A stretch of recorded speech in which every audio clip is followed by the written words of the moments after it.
Growing up, I was taught to embrace and appreciate my culture. My parents and family always made sure I knew who I was from a very young age. I'm pretty certain they designed me to be exactly who they wanted me to become.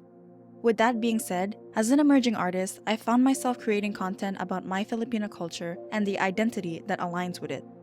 Why am I doing this? Honestly, I'm still trying to figure that out.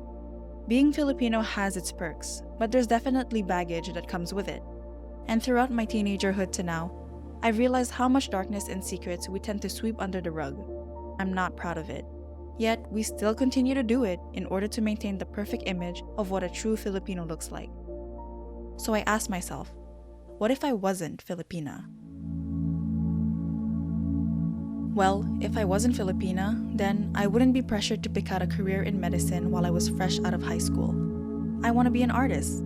I wouldn't have to endure the screaming, yelling, and chismes during family gatherings. Why do we judge people we don't even know? I wouldn't be body shamed by my aunts and uncles while going through puberty.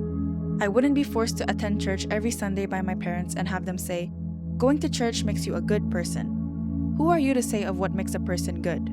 I wouldn't be called a tomboy in front of my relatives by my drunk, close-minded cousin just because he saw my tattoos. I'm an adult, leave me alone. What if I wasn't Filipina? I'd probably have no fear in asking my parents if I could go out as an eager teenager. I just wanted to hang out with my friends. I wouldn't get punished for speaking up to my elders after they verbally humiliated me. Why didn't my parents say anything? Why didn't they stand up for me? I would never feel afraid to stand up to my parents as a young girl. But I was afraid, and I didn't even know why. If I wasn't Filipina, then I wouldn't be terrified of the idea of coming out to my parents and share a huge part of my identity. What a shame. I'm their only daughter. I wouldn't have to hide parts of who I am to make everyone else happy. I want to be happy too. Don't I deserve it?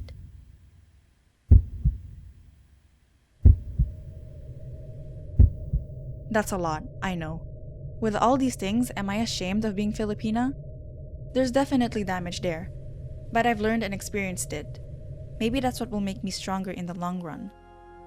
Because if I wasn't Filipina, then I wouldn't have found the courage to pursue a field in whatever I wanted. Class of 2023, baby!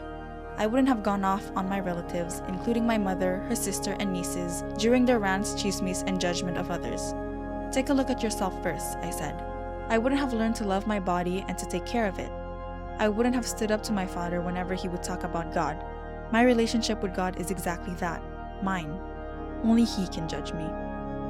I wouldn't have had the courage to come out to my parents and tell them, "You have to learn to adjust, not me. There's nothing wrong with me and I am not going to change who I am for you." I am proud to be Filipina because the experiences I have gone through have shaped who I am. I've learned how to stand up to myself in ways that seemed impossible before.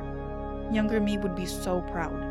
This community, while we still have work to do, can have strength and resilience as long as we seek them. There's certainly a thin line between what we are and what we could be, because we can be more, and I believe that. So, if I wasn't Filipina? No. Thank God I'm Filipina.